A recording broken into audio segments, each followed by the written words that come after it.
Haleluya, salam kasih dalam Tuhan kita Yesus Kristus. Selamat beribadah sore hari ini. Mari bersama-sama kita berikan tepuk tangan, kita berikan sorak-sorak buat Tuhan kita. Selamat beribadah di Cikai Proskuneo pada sore hari ini. Mari kita datang di hadapan Tuhan. Kita berdoa bersama-sama. Dalam kuasa-Nya boleh dicurahkan di tengah-tengah kita. Mari kita berdoa. Tuhan Yesus, kami bersyukur buat sore hari ini. Bersama-sama umat-Mu di Cikai Proskuneo ini Tuhan, kami boleh datang bersekutu, merendahkan diri, mencari akan wajah-Mu. Ya Bapa, kami mau serahkan ibadah sore hari ini ke dalam tangan-Mu. Biar Engkau hadir di tengah-tengah kami, Engkau melawat setiap kami, dan biar ada sesuatu yang baik yang Tuhan boleh kerjakan di dalam kehidupan kami. Dan kiranya nama Tuhan ditinggikan, nama Tuhan dimuliakan. Kami naikkan segala pujian, hormat, kemuliaan hanya bagi nama-Mu. Dalam nama Yesus yang percaya dan siap memuji dan menyembah Tuhan sore hari ini, bersama-sama kita katakan amin. Tepuk tangan sekali lagi bagi Tuhan.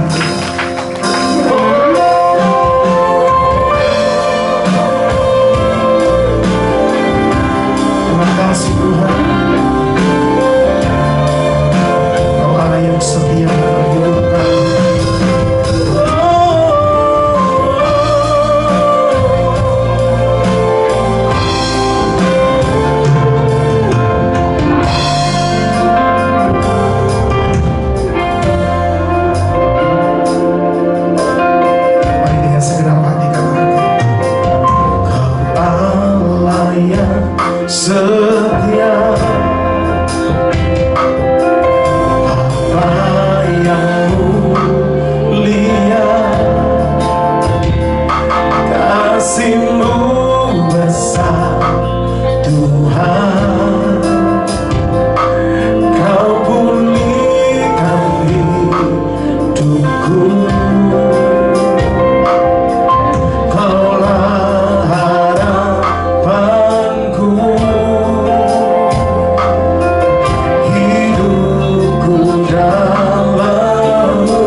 boleh mengalami sesuatu yang baik daripada.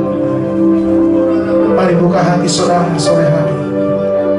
Angkat tanganmu di hadapan Tuhan. Katakan dengan segenap hati. Dengan apa akan ku balas? Sembah Dia saudara. Segala kebaikanmu, segenap hatiku, segenap hatiku menyembahmu. Sembah Dia dengan muatan kasih. Ku bersyukur padamu. Dengan apa akan ku balas segala. Oh Tuhan, mari dengan segenap hati saudara angkat pujianmu, katakan segenap hatiku.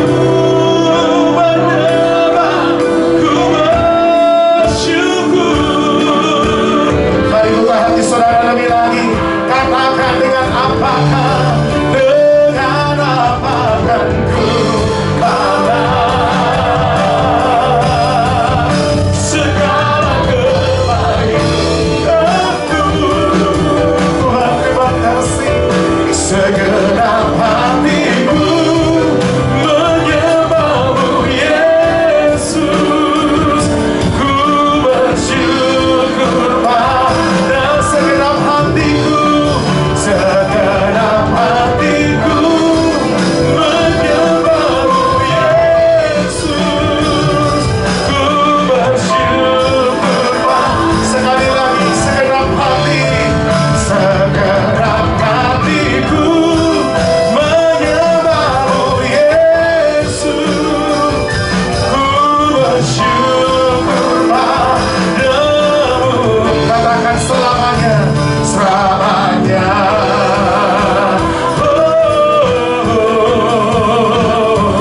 Kami kan menyembahmu Tuhan untuk selama-lamanya. Ajar kami untuk tetap setia, ajar kami untuk senantiasa mengandalkan Tuhan. Terima kasih Tuhan.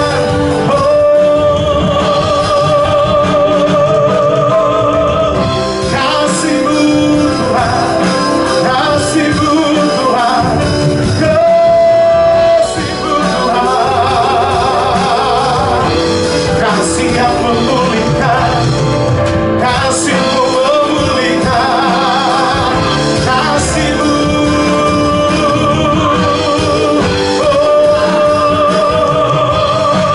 Haleluya. Mari buka hati saudara di hadapan Tuhan. Buka hati saudara sore hari ini. Sembah Dia dengan penuh kerinduan. Sembah Dia dengan muatan kasih. Sembah.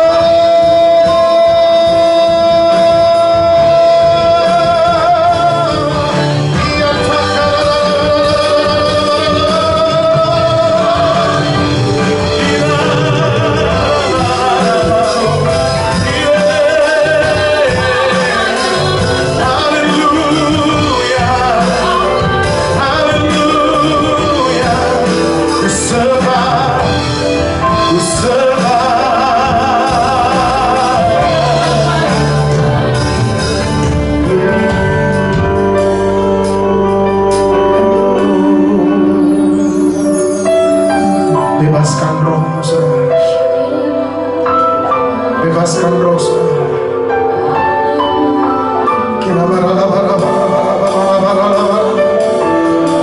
Mari jangan ada saudara yang berdiam diri. Mari pribadi lepas pribadi alami Tuhan sore hari. Izinkan Allah Roh Kudus turut bekerja di tengah-tengah.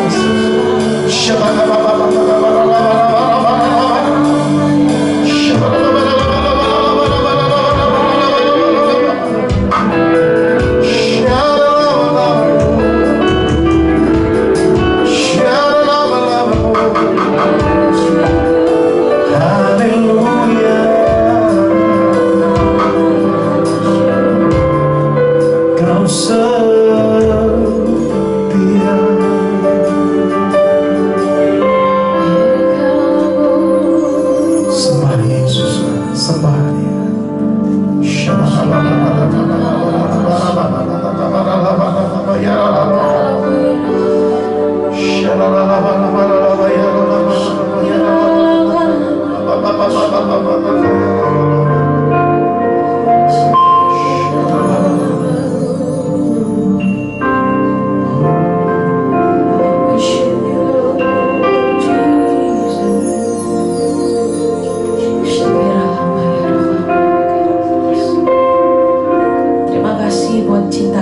buat setiap kami Tuhan. Kami mau mengingat-ingat kembali segala yang Kau berikan Tuhan. Kami mau bersyukur atas apa yang kami terima. Dan biarlah kiranya pujian penyembahan kami Tuhan, ini adalah satu-satunya yang kami miliki untuk berterima kasih di hadapan-Mu Tuhan. Biar ini menjadi dupa yang harum di hadapan, menyenangkan Engkau Tuhan. Thank you Lord. Begitu besar kasih-Mu Bapa, Kau berikan anak-Mu yang tunggal. Di saat aku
hari ini Tuhan bagiku.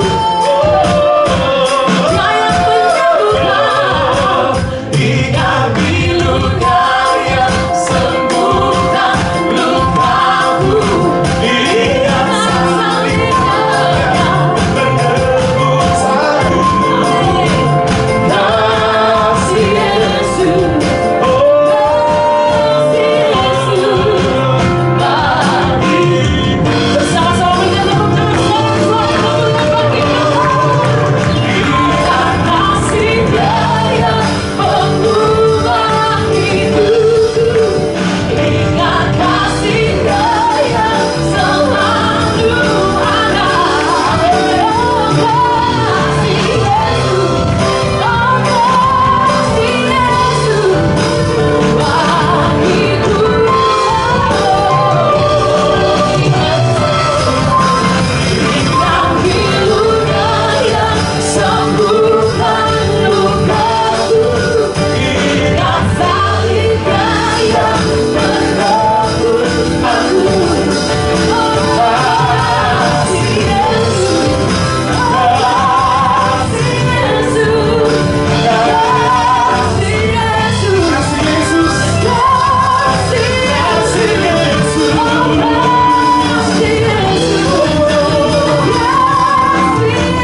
Sekali lagi lebih dahsyat buat Tuhan kita.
Sukacita surga nyata dalam hidup kita.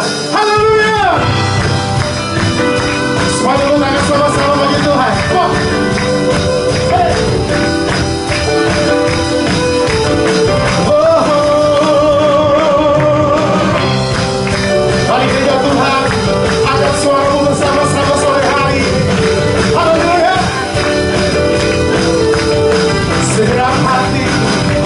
Segenap hati aku memuji, segenap jiwa aku bernyanyi, karena Roh-Mu ada dalamku.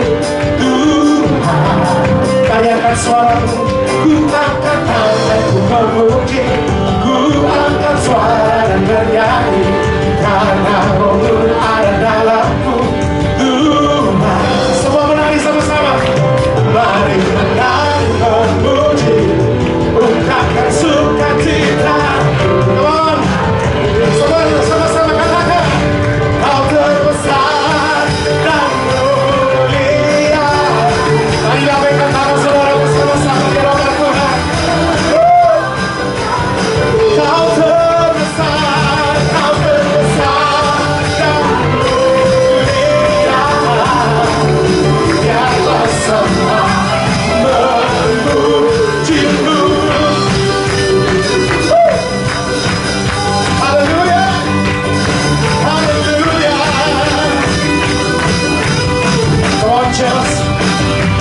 Segenap hati aku memuji, segenap jiwa aku bernyanyi, karena Roh-Mu ada dalamku. Angkat suaramu, ku angkat tangan, ku memuji, ku angkat suara dan bernyanyi, karena Roh-Mu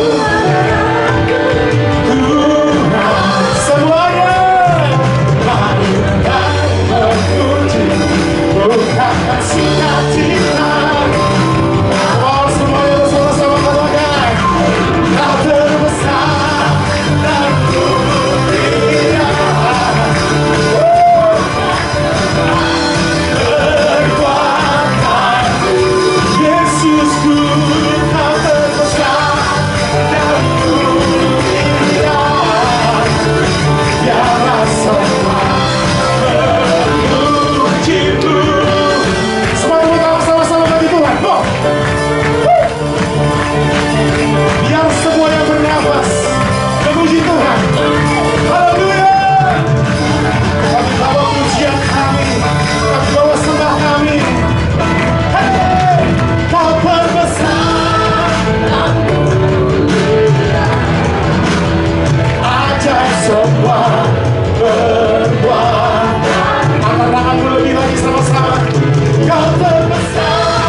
kasih Tuhan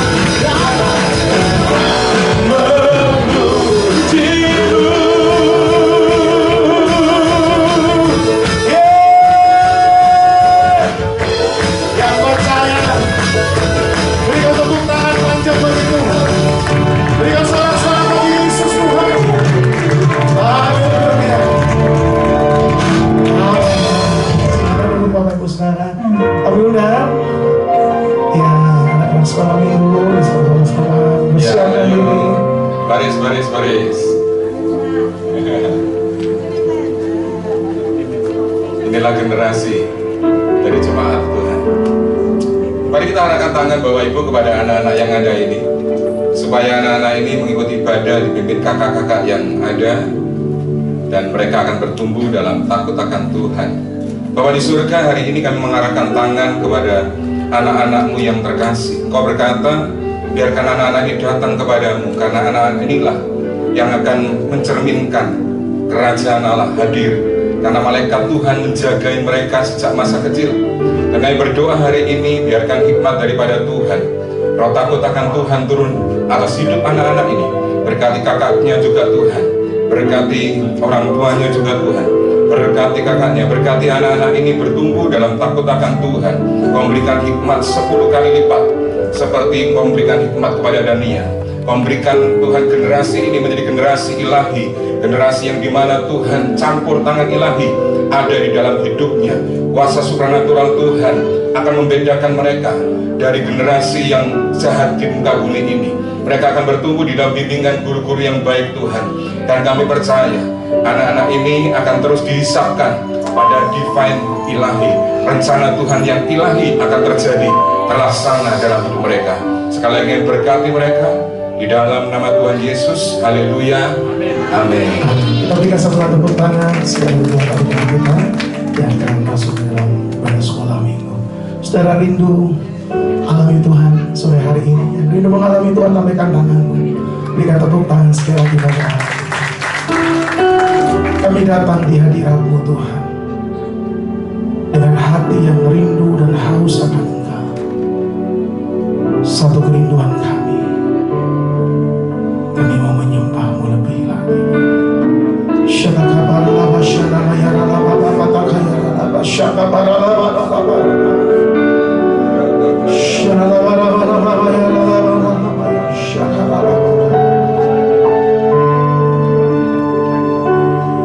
Ku datang Tuhan dalam hadirat-Mu,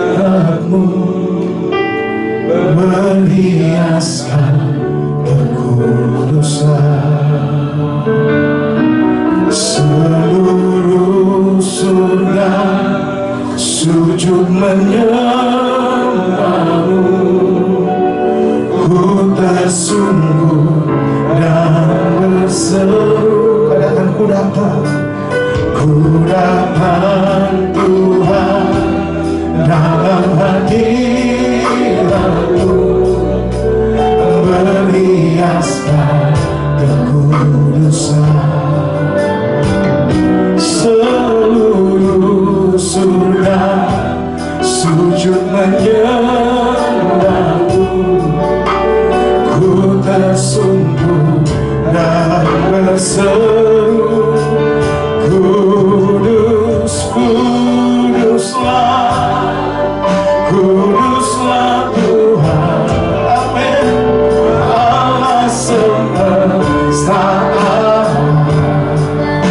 Kudus, kuduslah, kuduslah Tuhan. Sungguh. Mari angkat suaramu, katakan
Bawa hatimu di hadapan Tuhan sore hari ini.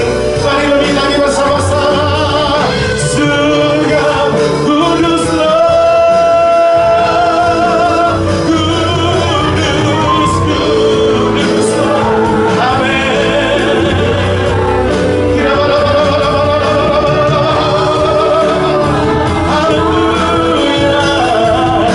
Kudus, kuduslah, kuduslah Tuhan.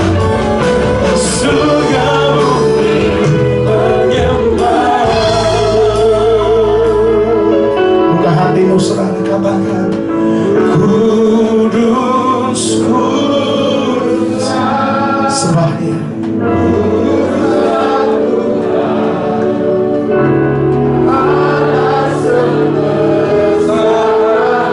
Mari alami Tuhan, saudara.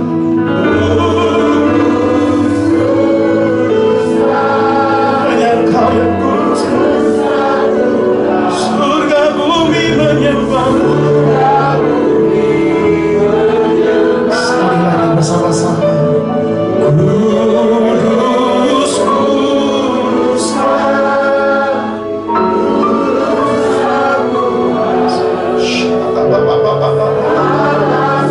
Angkat hati, angkat wajah.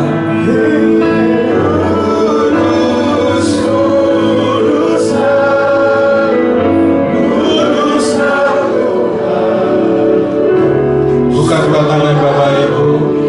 Sekali lagi nyanyikan kudus, kuduslah Tuhan. Kudus.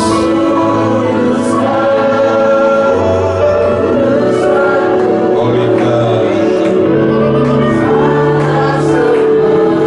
Hadirat Tuhan sudah ada di tengah-tengah kami. Biarkan kami menjamu hadirat itu terus melekat. Kuduslah Tuhan, surga bumi menyembah. Biar musik Bapak Ibu sembah, sembah, sembah, sembah. Saramana siramana. Kami menyembah, kami menyembah. Kami menyembah di hadapan Bapa Anak Domba. Kami menyembah. Kami menyembah. Kami menyembah. Syarabara-bara.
sekedar ibadah, tapi kami mengalami Tuhan terus-menerus dalam ibadah kami.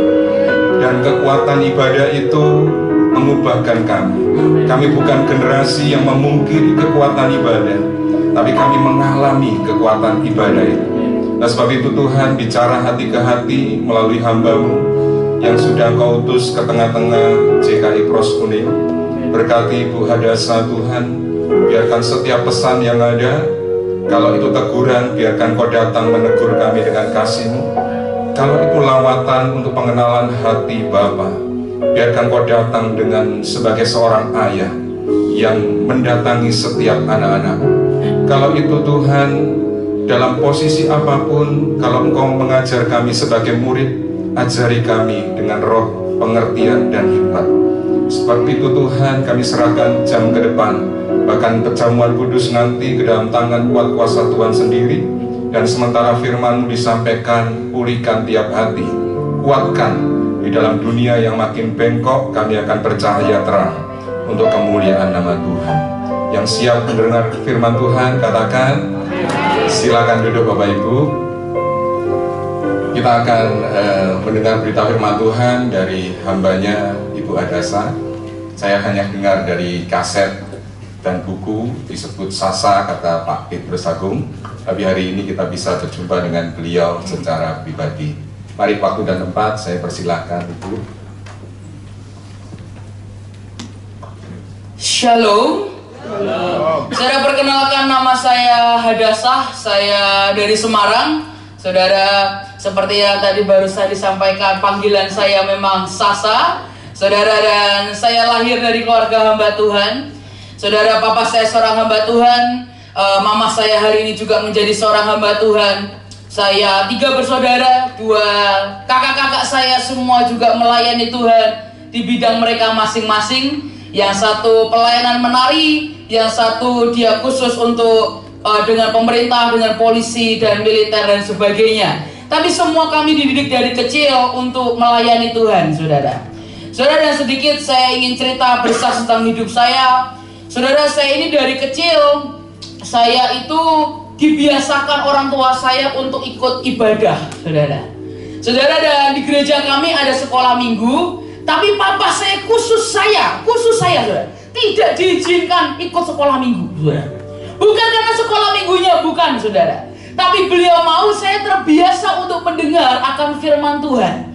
Dari sejak saya kecil, saya boleh gambar, saya boleh mewarnai, saya boleh main apa aja. Tapi saya harus duduk di kebaktian dengan orang-orang dewasa, mendengarkan akan firman Tuhan. Saudara, dan hari demi hari, setiap kali ada hamba Tuhan dari luar negeri datang ke gereja kami, dan persatu persatu mereka mulai menubuati saya satu demi satu, saudara. Dan hampir semua mereka berkata, Hadasah, suatu saat kamu akan jadi seorang hamba Tuhan. Saudara, dan waktu itu saya masih kecil, saya ditanya di atas mimbar dengan menggunakan bahasa Inggris, saudara. Apakah kamu mau dipakai Tuhan? Jawaban saya cuma yes. Meskipun saya gak ngerti apa itu artinya dipakai Tuhan. Ada hamba Tuhan lagi bertanya, maukah kamu menjadi pengkhotbah? Sekali lagi dengan kepolosan saya jawab yes. Tapi saya semakin besar, saya tumbuh, saya bukan anak yang percaya diri, saya tumbuh dengan kesombongan yang tersembunyi, saya minder, saudara. Saudara, saya minder, saya punya cicik yang sempurna, saudara, sedangkan saya penampilan kayak begini. Saudara, saya punya sahabat juga tinggi, langsing, wah saudara bisa main basket. Kalau main sama saya dibilang kok bola basketnya ada 2, saudara. Saudara, saya tertumbuh dengan keminderan, saudara. Saudara, ketika hari itu saya masih ingat, saya di kebaktian hal yang seperti biasa, seperti hari Minggu.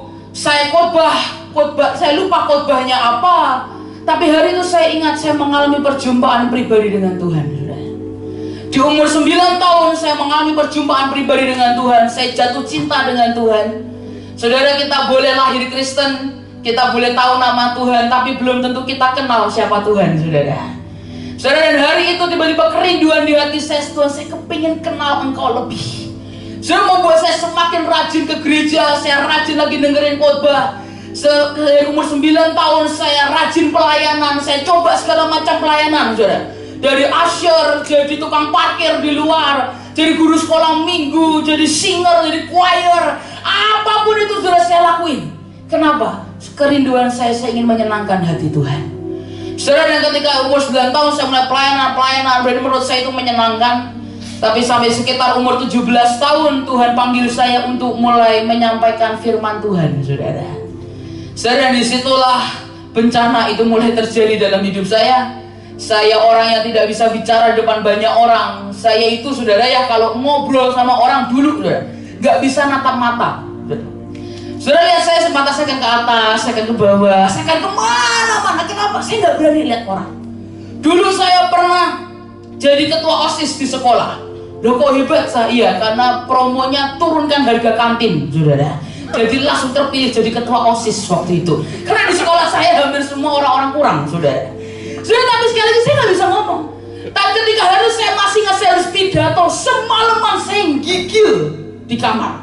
AC-nya udah mati, saya udah keringetan tapi gigil. Kenapa? Ketakutan.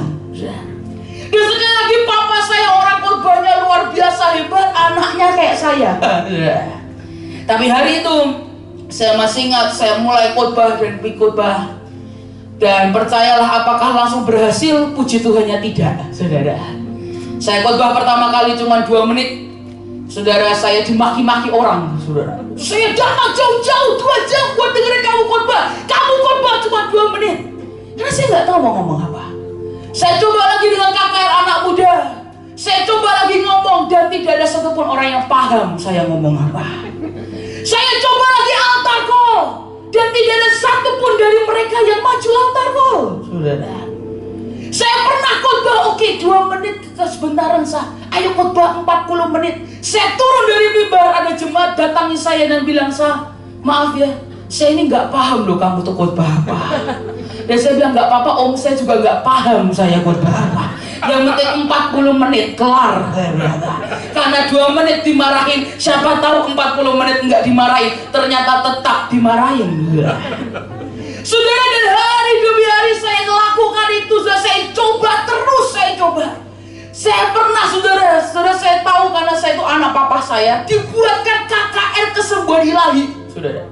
Dengan wajah saya dipampang besar-besar, di bawah tertulis putri dari Pendeta Petrus Agung Purnomo dari Semarang, saudara. Yang datang 2000, saudara. Dan yang ajaib, tidak ada yang sembuh. Sudah bisa membayangkan malunya saya. Sudah dari minder parah ditambah berani, tapi begitu berani berantakan semuanya. Saudara, saya itu pulang malu banget, saudara. Saudara, hari itu saya datang, saya masih ingat, saya datang ke kamar papa saya dan saya berkata, "Pak, yakin Tuhan itu mau pakai orang kayak saya?" Dan saya berkata, "Pak, yakin Tuhan mau pakai kayak orang kayak Sasa?" Sasa bukan gak nyoba ya Pak, Sasa udah coba dan tidak berhasil. Karena hari itu pemikiran saya, jika itu panggilan Tuhan, jika itu Tuhan pasti mulus, saudara ya. Tapi kenyataannya gak mulus, mules. Dan hari itu saya datang ke Tuhan dan saya berkata, "Tuhan, kau yakin dah mau pakai orang kayak saya?" Tapi hari itu entah kenapa papa saya bisa dengan sangat percaya diri, dia berkata, "Sah, mungkin hari ini kamu tidak tahu, tapi one day suatu saat kamu akan mengerti." Dan hari itu saudara, papa saya itu tahu saya itu orang yang suka kabur, saudara. Bukan kabur dari rumah, bukan, saudara. Saya itu suka kabur ketika saya harus ngomong di depan orang. Saya itu bisa ngunci diri toilet, saudara. Dengan berharap kalau saya ke toilet tidak ada yang bisa tarik saya keluar, ya kan, saudara. Papa saya tahu benar saya punya kebiasaan itu, saudara. Dan hari itu saya masih ingat, papa saya bawa saya pergi ke luar negeri dan papa saya suruh saya ngomong 5 menit. Dan hari itu saya sudah berpikir, saya sudah membuat skenario terbaik, tercanggih di pikiran saya.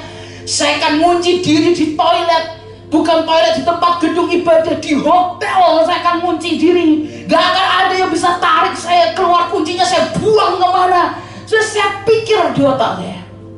Tapi hari itu sekali lagi papa saya kenal saya dan dia bilang ke saya, "Sal, kalau kamu menghindar enak tapi cuman sementara, tapi penyesalanmu akan seumur hidup." Tapi hari itu beliau berkata, tapi kalau kamu berani berdiri di panggilan Tuhan, takutmu itu cuma sementara, tapi kamu akan lihat apa? Penyertaan Tuhan ada dalam hidupmu. Saudara, dan perkataan itu saya pegang sampai hari ini. Saudara, dan saya terus lakukan itu. Saya coba, saya khotbah, saya coba berkali-kali, saudara. Sampai satu titik ketika saya umur 20 tahun, 7 tahun yang lalu, hampir 8 tahun yang lalu, tiba-tiba Tuhan bawa pulang papa saya.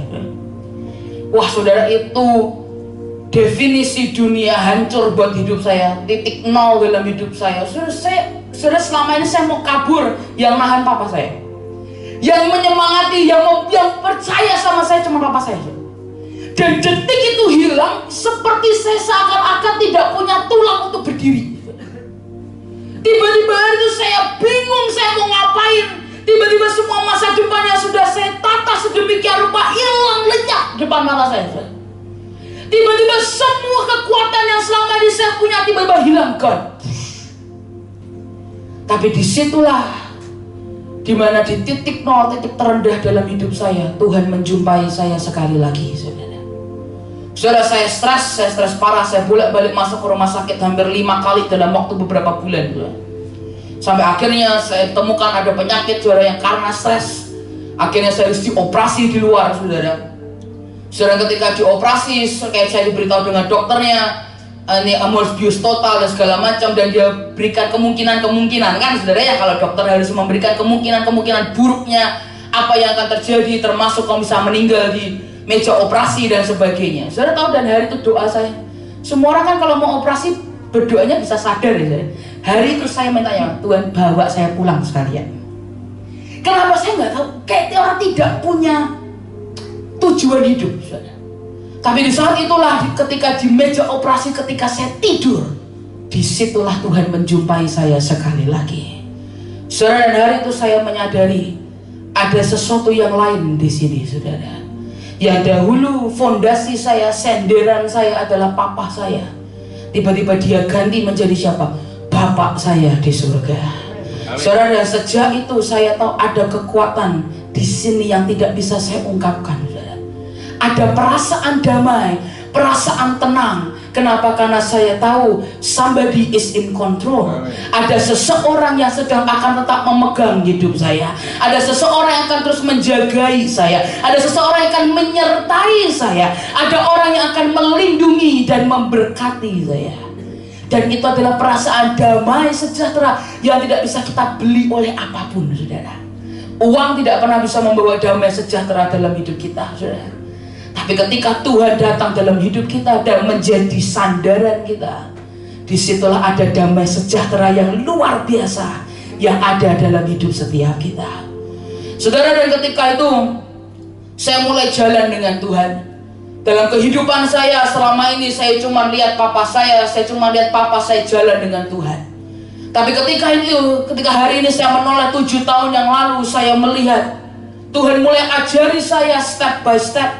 Dia mulai didik saya, dia mulai ajari saya, dan inilah salah satu yang dia ajarkan dalam hidup saya, saudara.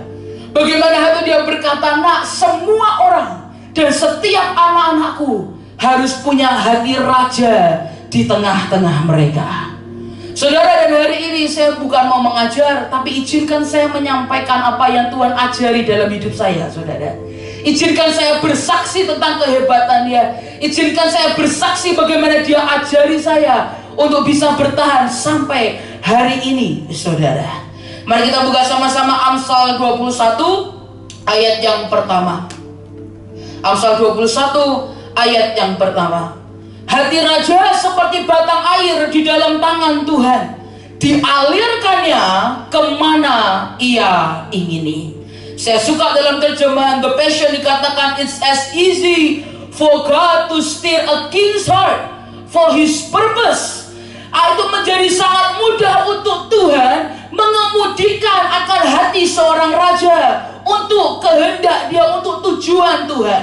As it is for him to direct the course of a stream. Semudah itu seperti Tuhan mudah mengarahkan arus sungai, saudara.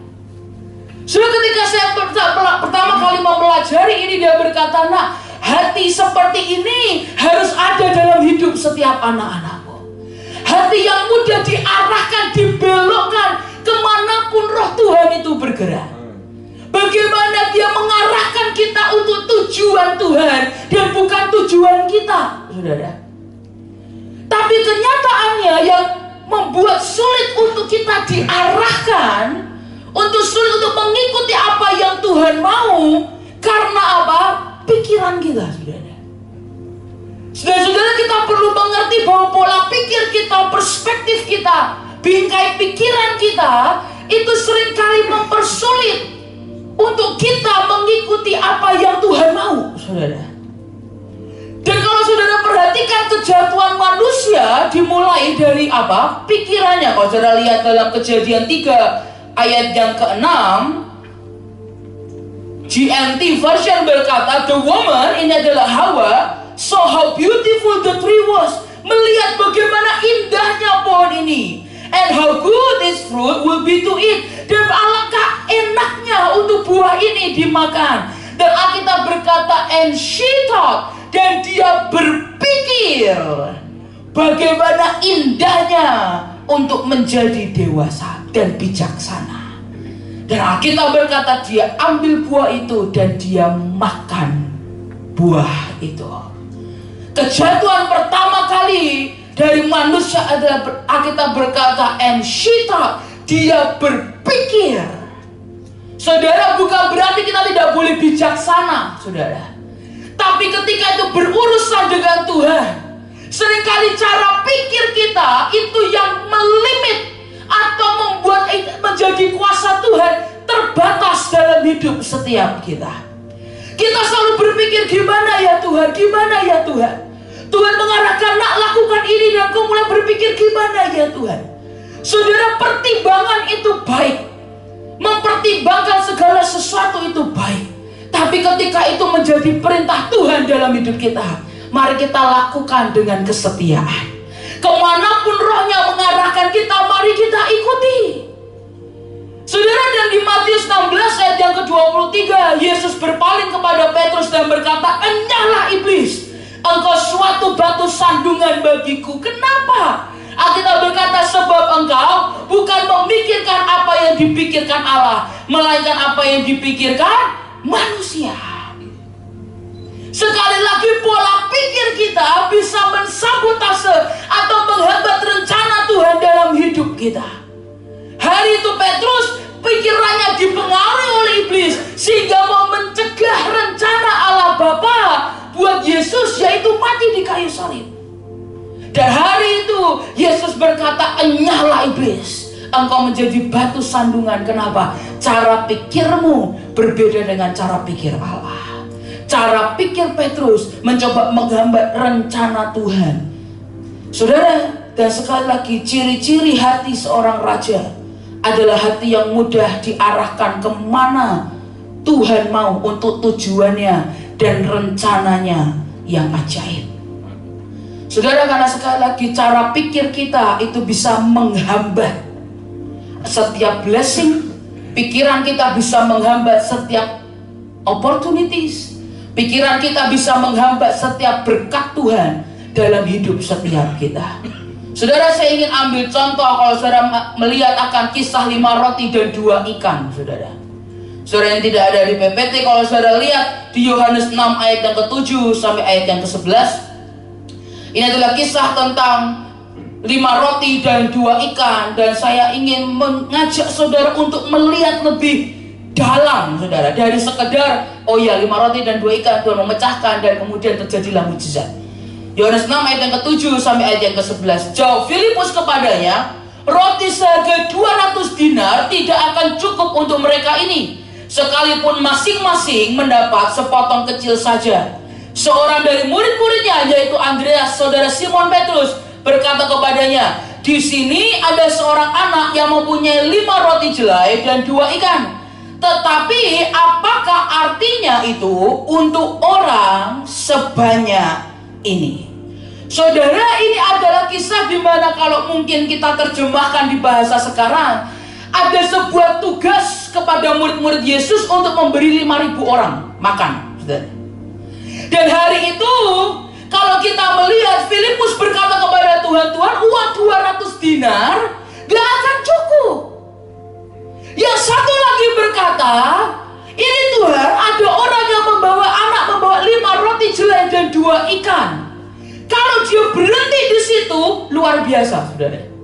Tapi setelah itu ditambahi dengan kata-kata tetapi, apa artinya untuk orang sebanyak ini? Ini apa yang salah? Pola pikir kita, saudara. Yang 2 murid Yesus pikirkan, buat apa? Loh, sebenarnya salah nggak sih, saudara? Ya nggak salah, saudara. 200 dinar apa bisanya? 5 roti dan 2 ikan apa artinya untuk memberi makan 5.000 orang? Tapi hari itu apa yang salah? Pola pikir mereka salah. Saudara, karena memang yang mereka bawa itu bukan anak orang kaya, saudara. Saudara, roti jelai di zaman dulu itu untuk roti orang-orang miskin, saudara. Orang-orang yang lebih kaya mereka makan roti gandum.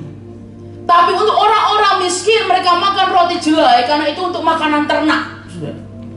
Jadi anak ini membawa 5 roti dan 2 ikan. 2 ikannya itu bukan ikan bandeng atau gurami, bukan. Itu ikan kecil. Di zaman itu ketika nelayan mendapatkan ikan, yang besar mereka jual, yang kecil dibuang ke pantai, supaya apa? Untuk orang-orang yang tidak punya bisa ambil ikan itu. Jadi yang anak kecil bawa ini 5 roti jelai untuk makanan ternak dan 2 ikan kecil. Dan ketika itu dibawa ke Yesus, 2 muridnya berkata, ya tapi apa artinya untuk orang sebanyak ini? Dan ketika itu bingkai pikiran mereka sebenarnya itu sudah membatasi kuasa Tuhan dalam hidup mereka. Saudara, ketika bingkai pikiran kita ini tidak benar, kita akan melewatkan berkat Tuhan begitu banyak, saudara. Karena begitu Tuhan menyediakan buat kita, seringkali kita ini komentar, kok gini Tuhan? Ya aku mau bukan ini, ya aku mau ini Tuhan. Saudara, mungkin hari ini saudara berkata, Tuhan aku ini butuh uang, aku ini butuh uang, utangku banyak Tuhan. Tapi tiba-tiba besoknya ada orang datang ke saudara dan berkata, Bu, ini ada batik buat ibu. Lu kok batik? Saya mintanya uang Tuhan. Padahal saudara belum tentu, siapa tahu besoknya saudara punya pabrik batik, ya enggak? Tapi begitu banyak orang ketika sesuatu tidak terjadi sesuai dengan pikiran kita, kita terlalu cepat marah dan kita menutup berkat Tuhan dalam hidup kita. Sedangkan seringkali apa yang kau saudara lihat apa yang Yesus lakukan. Yesus terima barang yang sama dan Yesus pertama kali lakukan, dia mengucap syukur dan dia mulai memecah-mecahkannya. Barangnya sama, kebutuhannya sama, tapi Yesus memilih apa? Untuk mengucap syukur. Dan ketika dia pecah-pecahkan roti itu, bukankah sisa 12 bakul? Tapi kalau saudara perhatikan lebih cermat lagi, kenapa ikannya tidak sisa, saudara? Alkitab berkata ikannya itu sesuai, dan terjadilah kepada ikannya juga, tapi sesuai dengan keinginan mereka. Keinginan manusia itu membatasi, saudara. Bingkai pikiran kita, saudara, membatasi itu. Saudara, waktu itu saya pernah punya teman, saudara, dan dia cerita ke saya dan dia berkata, Sah, kenapa ya hidupku tuh tidak diberkati Tuhan? Saya tanya, kenapa memangnya? Dia berkata, iya, orang lain tuh loh hidupnya diberkati Tuhan, kok aku gak pernah diberkati Tuhan? Maksudmu gimana sih? Saya bilang gini, kamu bisa nafaskan itu berkat Tuhan, saya berkata. Kamu masih bisa ke mall, itu berkat Tuhan. Bisa shopping, itu berkat Tuhan, saya berkata. Karena orangnya emang suka ke mall dan shopping gitu ya. Dan hari dia berkata, enggak, berkat Tuhan itu kan uang segeplok jatuh dari langit, bam. Nah itu berkat Tuhan. Saya tuh sampai nggak percaya dengan definisi berkat Tuhan teman saya. Dia bilang berkat Tuhan begitu. Jadi dia tuh sepanjang tahun marah dengan Tuhan. Kenapa? Yang dia pikir berkat Tuhan itu harus uang jatuh dari langit, boom. Nah ini berkat Tuhan. Tapi saudara, saya melihat lagi ada orang-orang yang suaminya meninggal kecelakaan, tiba-tiba dia harus bayar semua hutang suaminya, tiba-tiba dia harus pindah kota karena dia nggak punya pekerjaan, tapi dia berkata, tapi aku tetap lihat hidupku diberkati Tuhan. Loh, aneh. Yang satu kayaknya dunia ini mengerikan, tapi dia berkata, tapi aku diberkati. Kenapa? Iya, soalnya tiba-tiba aku lihat, kok aku cuman butuh bantuan sedikit, ada orang bisa tolong saya. Saya cuman ngomong, Tuhan, anakku butuh susu, tiba-tiba ada orang kirim susu. Cuman sesimpel itu. Dia bisa berkata, wah ini berkat Tuhan yang luar biasa. Kenapa? Yang membedakan apa? Pola pikir kita bisa. Dan seringkali itu membatasi kuasa Tuhan bekerja di tengah-tengah kita. 5 roti dan 2 ikan. Jika hari itu tidak ada Yesus, maka percayalah tidak mungkin terjadi mujizat. Tapi hari itu karena Yesus mengambil dan dia mulai mengucap syukur dan memecah-mecahkannya, disitulah mujizat itu mulai terjadi. Saudara, jika hari ini apa yang kau minta Tuhan tidak memberi sesuai dengan apa yang kau minta, itu tetap berkat Tuhan. Alkitab berkata rancangannya berbeda dengan rancangan kita. Bahkan terjemahan berkata mesin Tuhan beda dengan mesin kita. Berkat Tuhan berbeda dengan berkat yang kita maksud dan kita tafsirkan sendiri, saudara. Tapi jika apapun berkat Tuhan itu datang dalam hidup kita, mari kita memilih seperti Yesus mengucap syukur. Maka engkau akan lihat 5 roti dan 2 ikan yang kelihatannya tidak cukup, engkau akan melihat itu menjadi sebuah yang cukup, bahkan berlebih dari hidupmu, saudara. Saudara, saya punya yayasan di Semarang. Saudara, saya sebut dengan yayasan Harvest Center, saudara. Saudara, adalah yayasan di mana waktu itu Tuhan suruh kami untuk adopsi kampung demi kampung. Tuhan suruh kasih mereka makan, kasih mereka pakaian. Saudara, bahkan hari ini Tuhan bawa kami punya dapur umum, kami punya PKBM yang membantu anak-anak yang tidak bisa sekolah, saudara. Dan Tuhan suruh kami untuk memberi makan dari kampung demi kampung. Total hari ini sudah lebih dari 20 kampung yang kami adopsi. Tuhan suruh bantu dengan pendidikan anak-anak di kampung, saudara. Kami berikan les-lesan gratis. Total murid kami di Semarang ada 800 anak-anak kecil dari berbagai macam kampung di seluruh Semarang, saudara. Saudara, dan pelayanan yang seperti ini pasti pengeluarannya itu besar, saudara. Saudara, dan yang lebih ajaib lagi, kami tidak pernah punya donatur tetap. Donatur tetap kami adalah Yesus Kristus.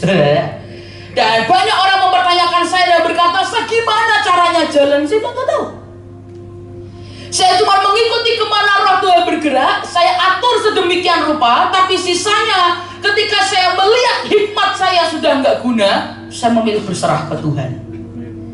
Saudara, dan saya berkata, saya izinkan kemustahilan di depan saya menjadi lapangan, menjadi tempat di mana Tuhan bisa menunjukkan kuasanya di tengah-tengah hidup saya. Saudara, hari itu saya masih ingat ada satu hari di mana yayasan saya nggak ada uang, sama sekali, nol. Saya ditelepon dengan bendahara saya dan berkata, ini uang sudah terakhir, bulan terakhir, untuk gaji full timer ini terakhir, untuk ngasih makan ini juga bulan terakhir, bulan depan kita udah nggak bisa gaji, kita udah nggak bisa ngasih makan orang, berhenti total. Saudara, dan saya siapkan semua full timer saya, semua yang kerja dengan saya dari awal bilang, saudara. Saya berkata, belum tentu saya bisa gaji kamu loh ya, saya berkata. Saya coba, saudara, dengan UMR semuanya, tapi kalau nggak ada duitnya saya nggak bisa gaji kamu, saudara. Dan saya mengucap syukur masih ada orang-orang gila yang mau kerja dengan saya, saudara. Tapi saya mengucap syukur Tuhan tidak pernah mentelantarkan mereka sedikit pun, saudara. Saudara, singkat cerita hari itu saya telepon, saya masih ingat saya di Surabaya waktu itu. Saya mau pelayanan, saya stres, saudara. Saya bilang, gimana ini Tuhan, gimana ini Tuhan. Saya udah mikir mau jual ini, mau jual itu, tapi semuanya mau dijual pun nggak guna, saudara, nggak ngefek, masih kurang.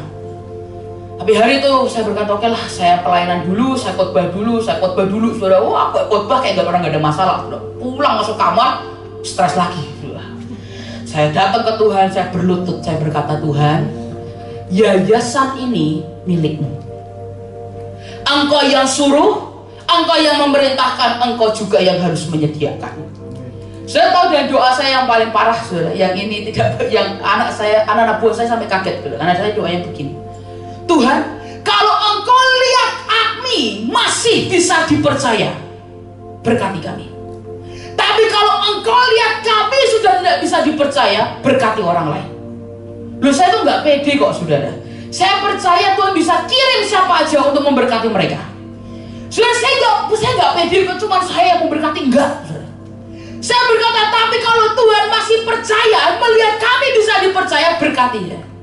Tapi kalau Tuhan melihat kami tidak bisa lagi dipercaya, jangan beri kami uang, berikan untuk orang lain. Saudara, dan hari itu saya doa seperti itu. Tiba-tiba malamnya ada seorang ibu telepon, Ibu Ribkah. Saudara, dia tiba-tiba dia berkata, aku tiba-tiba kok ingat Sasa. Aduh, saya tuh puji Tuhan kalau diingat tuh senang, saudara ya. Apalagi diingat Tuhan itu kan menyenangkan ya, saudara. Aduh, saya tuh ingat Sasa. Sasa masih ngasih makan, masih Ibu. Loh, kita kan pikirannya, oh kita mintanya uang, dapatnya uang ya, saudara. Ya masih. Ya udah, saya mau kirim. Wah, kirim apa, Bu? Saya mau kirim daging cincang 1 ton. Harusnya ini buat ke Australia, tapi gak jadi. Saya ingat Sasa tiba-tiba. Udah, kirim aja ke Semarang. Saudara, itu dikirim ke Semarang. Baru kali itu saya lihat karung semen isinya daging cincang. Dikirim ke rumah saya. Waduh, udah kayak semen. Saya lihat itu, saya bilang gini, loh Tuhan, doanya mintanya uang. Yang datang kok daging. Ini kan gak bisa diapa-apain. Tapi hari itu tiba-tiba Roh Kudus bicara, ucap syukur aja. Udah dengan apa yang kamu punya pakai. Saudara tahu apa yang kita buat? Selama 1 bulan makanan kita daging cincang terus. Itu kita bulat-bulat semur, bulat bintang hati, segitiga, segala macam bentuk kita buat. Sampai semua orang-orang kampung saya tanya, Bu, ini kok pakainya daging cincang terus ya? Bu, makan aja, yang penting makan. Kami juga gak tahu berkatnya ada ini dari sananya, sudah dimakan dan ucapan syukur. Yang puji Tuhan, mereka yang mengucap syukur dia makan. Tapi setelah 1 bulan, tiba-tiba entah bagaimana ekonomi, keadaan keuangan baru membaik. Entah kenapa ada berkat Tuhan, terus sampai hari ini sudah 4 tahun, sudah 5 tahun kami berjalan dan tidak pernah 1 hari pun Tuhan biarkan kami terlambat. So, jadi saya tuh ngerti rasanya mintanya apa, datangnya apa. Tapi kalau pola pikir kita, cara pemikiran kita masih terus merasa mengekehkan harus sesuai dengan yang kita mau, kita tidak akan pernah bisa melihat berkat Tuhan. Tapi begitu kita mengizinkan Dia untuk bekerja, Dia Tuhan yang kreatif, saudara. Dia bisa memberkati kita dengan segala macam cara. Dia bisa memberkati kita dengan cara waktu yang tepat. Dia bisa memberkati kita dengan melalui orang-orang yang tidak pernah kita duga sebelumnya. Bagian kita adalah mengizinkan Rohnya berkuasa di tengah-tengah kita. Singkirkan semua, harus begini, harus begitu, harus begini. Saudara, enggak ada. Izinkan Dia memberkati kita dengan caranya yang ajaib. Saudara, salah satu pelayanan kami adalah kami buka pendalaman Alkitab di lapas, di penjara di Semarang, saudara. Saudara, ini sudah jalan tahun keberapa ya? Tahun kedua kami ada, dan setiap minggu, saudara, wah kami mendengar kesaksian demi kesaksian banyak yang dibaptis dalam penjara, saudara. Saudara, dan suatu waktu singkat cerita kami ada buat acara di Solo dan kami butuh jumlah, kami butuh makanan lah, saudara. Kami butuh salah satu bahan makanan yang cukup banyak. Saudara, kami hitung dan hari itu ayam tuh lagi tinggi-tinggi ya, saudara, harga itu. Saudara, kami mikir, aduh ini gimana ya, gimana. Saudara tahu tiba-tiba yang ajaib. Ada ternyata adalah salah satu orang yang telepon ini berkata, saya mau berkati kalian. Ngasih ayam berapa ya dia? 6 karung, itu total berapa kilo? Hampir mau 500 kilo lebih lah, saudara. Ayam mentah, bagus-bagus lagi, saudara. Saya pikir ini siapa, saudara? Dia dulu masuk di lapas, ketemu kita di penjara. Lihat dah, bertobat, terima Tuhan, keluar nyari kita. Dengar kita mau ada acara, ternyata juragan ayam.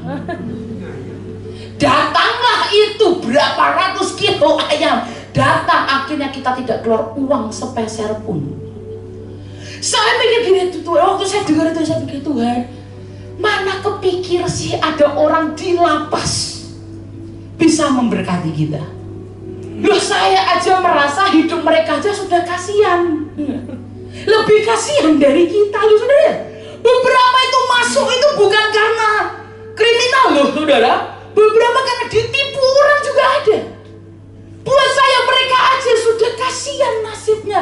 Mana mungkin kita berharap dapat berkat dari mereka. Tapi sekali lagi kita punya Tuhan yang kreatif.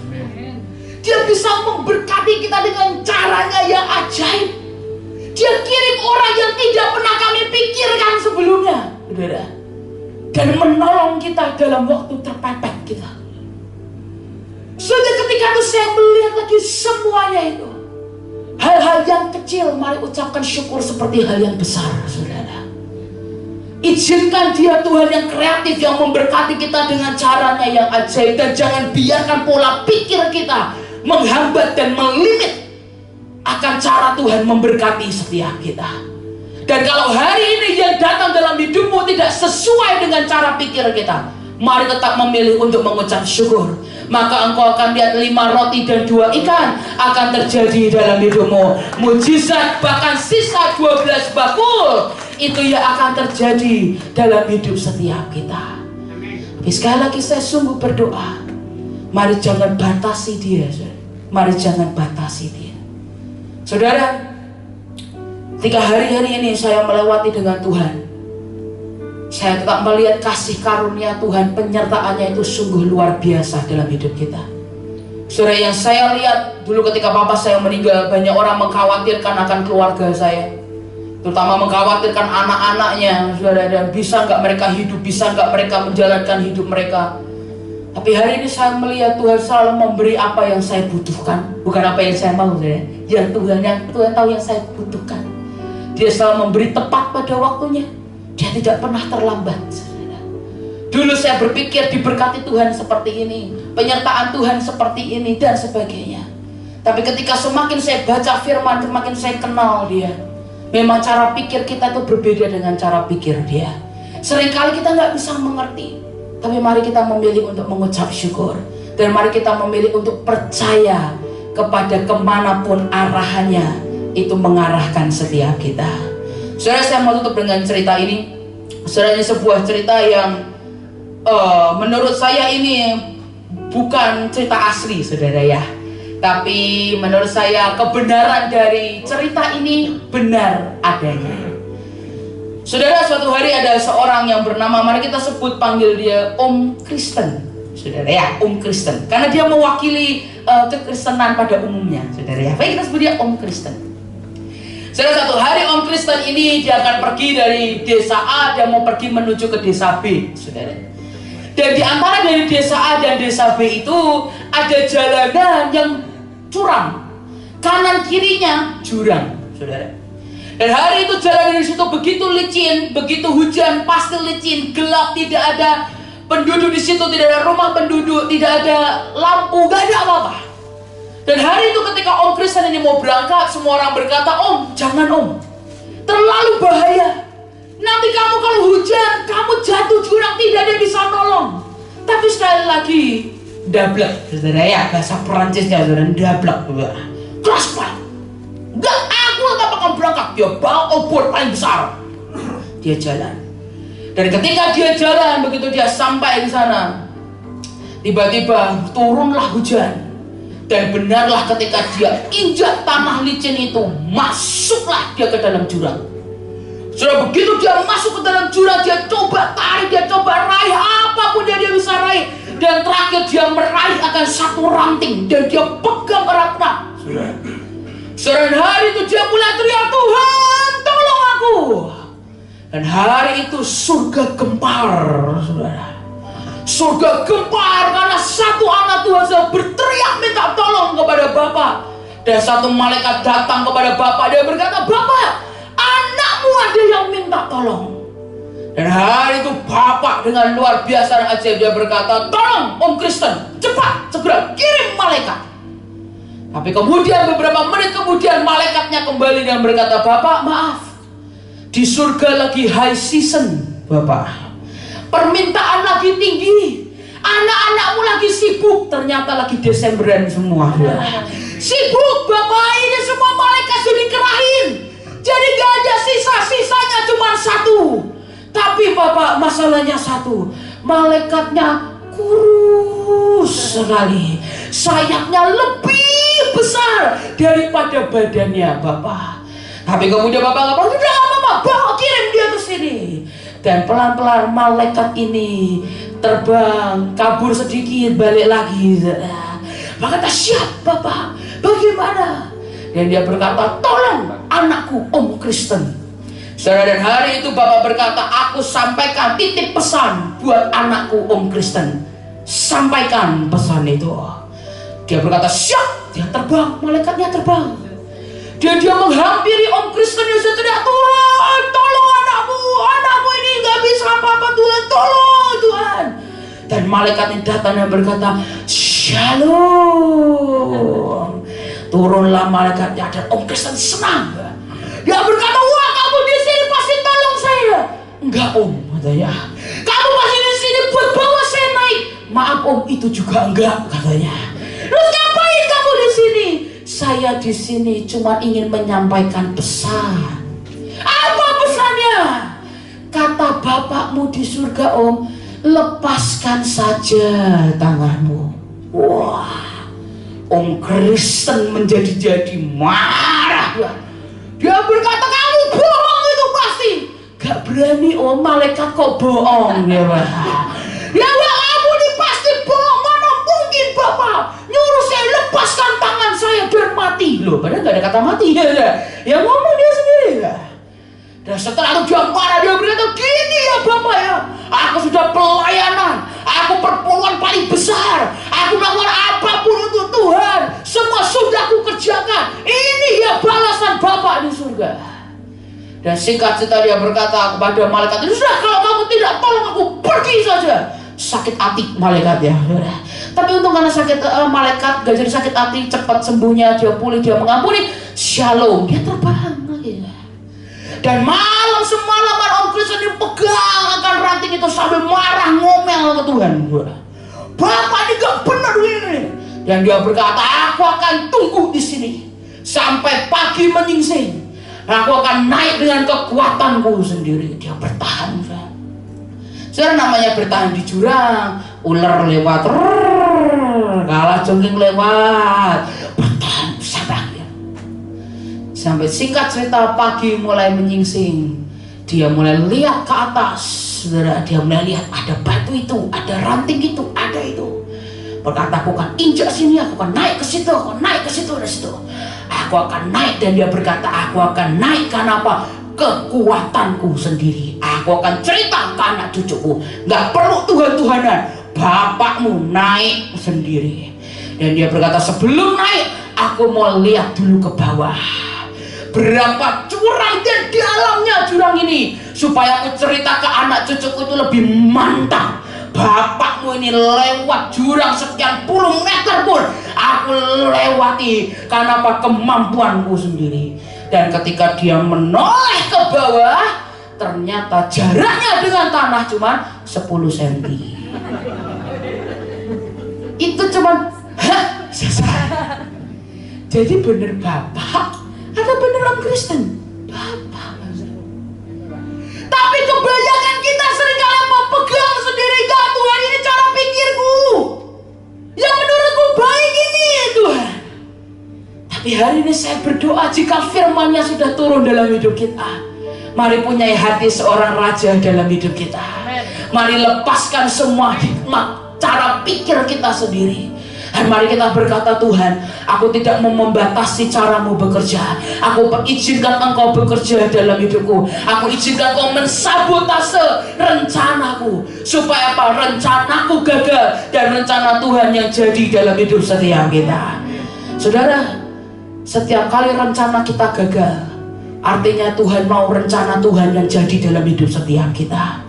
Jangan pernah merasa gagal, jangan pernah merasa tidak berdaya. Percayalah, semua yang Dia izinkan terjadi itu akan mendatangkan kebaikan dalam hidup setiap kita. Di hari ini saya berdoa, percaya kepada Dia, ikuti kemanapun arahnya, kemanapun Dia perintahkan, mari ikuti. Dan engkau akan melihat penyertaannya sempurna di tengah-tengah kita. Engkau akan lihat Dia akan mencukupkan, Dia akan memberikan semua yang kita butuhkan tepat pada waktunya, dengan caranya yang ajaib, dengan waktunya yang ajaib. Dan saya percaya hidupmu akan diberkati untuk menjadi berkat. Yang percaya katakan amin. Yang percaya katakan amin. Tutup Alkitabmu, saya bangkit berdiri sama-sama. Mari sembah Tuhan sekali lagi. Terima kasih Tuhan Yesus. Ya Tuhan Yesus, terima kasih Tuhan, terima kasih Tuhan. Biar hari ini Tuhan Kau dapati hati kami terbuka untuk Roh-Mu Tuhan. Karena kami mau berdoa Tuhan, biar tidak ada pola pikir kami sendiri, tidak ada cara pikir kami sendiri, tapi biar hari ini Kau dapati ada hati Raja di tengah-tengah kami Tuhan. Hati yang memilih untuk percaya kepada-Mu, hati yang akan memilih untuk mengizinkan Engkau yang berdaulat dalam hidup kami. Terima kasih Tuhan. Hati untuk Roh-Mu Tuhan. Ya Tuhan Yesus, kami buka hati kami Tuhan. Buka hati menyembah-Mu Yesus. Jamah kami, jamalah kami, peduli kami dengan kuasa Allah Mahadi. Mari buka hatimu hari ini. Ku buka hati untuk Roh-Mu Tuhan. Ya Tuhan, ku buka hati menyembah-Mu Yesus. jamah kami Bapa. Jamalah kami, Peduli kami dengan kuasa Allah Mahadi. Mari sekali lagi Tuhan. ku buka hati untuk Roh-Mu Tuhan, kami buka hati kami Tuhan. Ku buka hati menyembah-Mu Yesus. Thank you Lord. Jamalah kami, peduli kami dengan kuasa Allah. Buat hari ini kami mengerti Tuhan, bahwa kasih setiamu tidak pernah beranjak dari hidup kami. Buat kami mengerti Tuhan, kami punya Bapa yang setia dalam hidup kami. Engkau selalu menyediakan yang kami butuhkan Tuhan. Engkau Bapa tidak pernah akan menelantarkan kami. Engkau Tuhan yang akan memberkati kami dengan cara-Mu yang ajaib. Tapi biar hari ini kami mengerti dan kami kembali ingat Tuhan, bahwa Engkau adalah Bapa yang setia, Bapa yang tidak akan pernah berubah dari dulu, sekarang dan selama-lamanya Tuhan. Buat hari ini kami kembali ingat Tuhan, penyertaan-Mu sempurna dalam hidup kami.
Engkau khawatir akan hidupmu. Saya tidak tahu saya sedang berbicara dengan siapa, tapi hari ini dia berpesan sangat kuat. Dia berkata, nak, jangan khawatir. Kuatkan dan teguhkan hatimu. Kuatkan dan teguhkan hatimu. Engkau tidak akan pernah dibiarkan sendiri. Engkau tidak akan pernah dibiarkan. Engkau tidak akan pernah dipermalukan oleh Bapamu di surga. Hari ini dia berkata, nak, buat kembali kau mengerti, aku Tuhan yang setia. Aku Bapa yang setia. Pertolonganku tidak akan pernah terlambat. Pertolonganku akan datang tepat pada waktunya. Tapi hari ini kuatkan dan teguhkan hatimu. Kuatkan dan teguhkan hatimu, karena pertolongannya akan datang di tengah-tengahmu. Tuhan, Tuhan, Tuhan Yesus, buat kami terus mengingat Tuhan, Kau Bapa yang setia. Sekalipun kami tidak setia, Kau Bapa yang setia Tuhan. Kau tidak pernah berubah dari dulu, sekarang, dan sampai selama-lamanya. Engkau tidak pernah berubah setia Tuhan. Dan kami bangga punya Allah seperti Engkau. Kami bangga kami punya Allah seperti Engkau. Mari sekali lagi keluar dari hatimu katakan,